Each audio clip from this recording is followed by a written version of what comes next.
सबा नामी लड़की की आवाज़ में ये सादा लोगों को फ़ोन करते थे और उनको कहते थे कि मैं तकलीफ़ में हूँ और आप काइंडली मुझे इजी लोड करें। जी, मैं सबा के नाम पे लोड मंगवाता था। अस्सलाम वालेकुम, सबा बात कर रही हूँ। मुझे 50 रुपए की ज़रूरत है, मैं ना इमरजेंसी में हूँ। आप मुझे 50 का लोड भेज दें, मैं वापस कर दूँगी। कुछ लोग गाली देते थे, कुछ चंद लोग थे जो दे देते थे।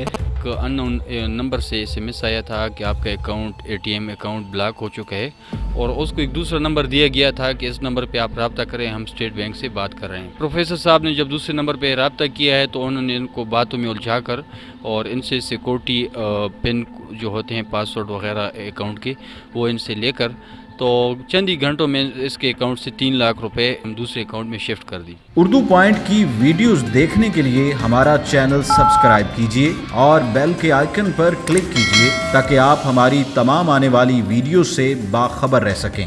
अस्सलाम वालेकुम नाजरीन, आप देख रहे हैं उर्दू पॉइंट और मैं हूं आपका होस्ट उस्मान पराचा। आज हम मौजूद हैं कोहाट सिटी थाना में। यकीनन आप लोगों ने पुलिस की बहुत सारी कार्रवाइयाँ देखी होंगी, लेकिन हम जिस कार्रवाई की बात कर रहे हैं वो एक नौसरबाज ग्रोह था जो बैनुल-अक़वामी कार्रवाइयाँ करता था, मुख्तलिफ लोगों को लूटता था, मोबाइल पर फ़ोन करके लड़कियों की आवाज़ में बात करके।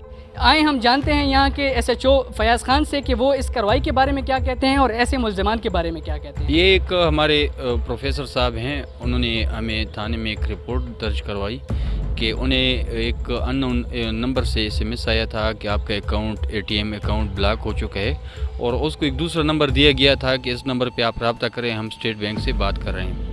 प्रोफेसर साहब ने जब दूसरे नंबर पे रब्ता किया है तो उन्होंने इनको बातों में उलझा कर और इनसे सिक्योरिटी पिन जो होते हैं पासवर्ड वगैरह अकाउंट के वो इनसे लेकर तो चंद ही घंटों में इसके अकाउंट से 3 लाख रुपए इन्होंने अकाउंट से निकाल के ये रकम दूसरे अकाउंट में शिफ्ट कर दी और फिर उन्होंने हमें रिपोर्ट की। तो इस रिपोर्ट पे हमने एफआईआर लॉन्च की। हमारे डीपीओ कोहाट जनाब मंसूर अमान साहब ने एसडीपीओ सिटी बशीरदाद खान की निगरानी में एक टीम बनाई जिसका मैं मेंबर था। तो हमने इस पे साइंसी खतूत पे काम करते हुए इन मुल्ज़िमान को ट्रेस किया है और इन मुल्ज़िमान को हमने गिरफ़्तार किया है। मुल्ज़िमान इसमें से एक मुल्ज़िम का ताल्लुक डिस्ट्रिक्ट मुल्तान से और दूसरे मुल्ज़िम का ताल्लुक डिस्ट्रिक्ट खानीवाल से।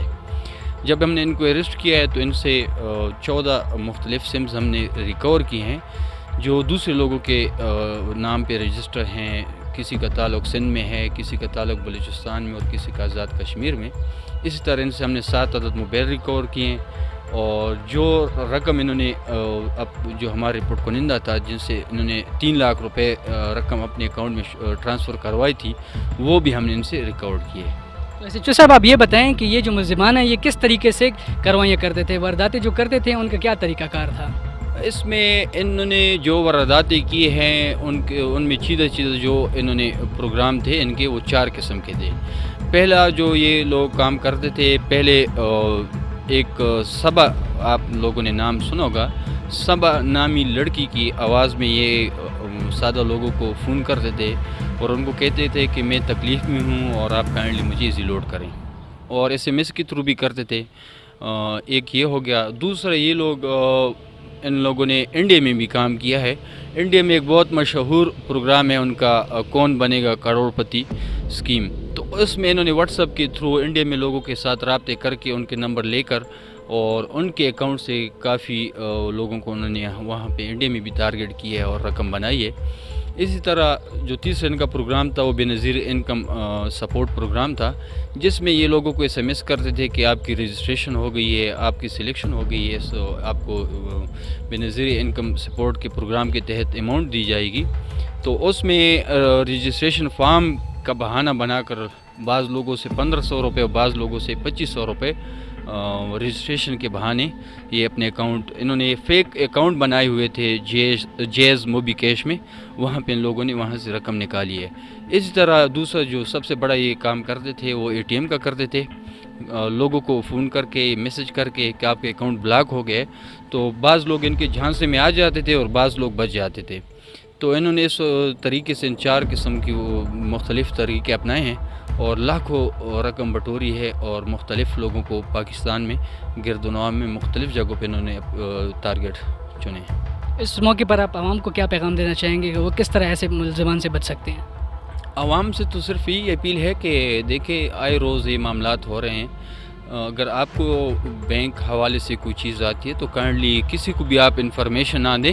ابھی جو دوسری چیز انہوں نے بتائی ہے, ابھی انٹرنیٹ کے ذریعے یہ ایک کال کرتے ہیں انٹرنیٹ کے ذریعے, جس میں صرف سیم وہی نمبر آتا ہے جو بینکس کے ہیلپ لائن نمبر ہیں, وہی سیم ٹو سیم وہی نمبر ہوتا ہے, موبائل نمبر نہیں ہوتا, صرف اس کے سامنے پلس کا نشان ہوتا ہے.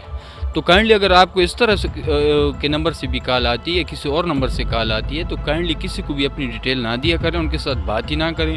اگر آپ کو کوئی شک بنتا ہے تو اپنی جو برانچ ہوتی ہے وہاں پہ جا کے ڈائریکٹ ان کے ساتھ مل کے اپنا معاملہ ڈسکس کر لیا کریں. تو اسی طرح اگر کوئی آپ کو لاٹری کا جھانسا دیتا ہے یا کوئی لڑکی کی آواز میں بات کرتے ہیں تو کائنڈلی ہوشیار رہیں, کیونکہ ہم بعض لوگوں کا یہی سرمایہ ہوتا ہے اور ان لوگوں کے ہاتھ میں چلا جاتے, تو عام سے اپیل ہے کہ ذرا ان معاملات میں احتیاط برتیں. ہمارے ساتھ اس وقت ملزمان موجود ہیں, ان سے ہم بات کریں گے کہ وہ کس طرح یہ کاروائیاں کرتے تھے اور کس طرح اپنی آواز کو بدل کر لوگوں سے بات کرتے تھے.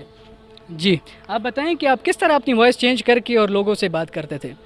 جی میں صبح کے نام پہ لوڈ منگواتا تھا. السلام علیکم, صبح بات کر رہی ہوں.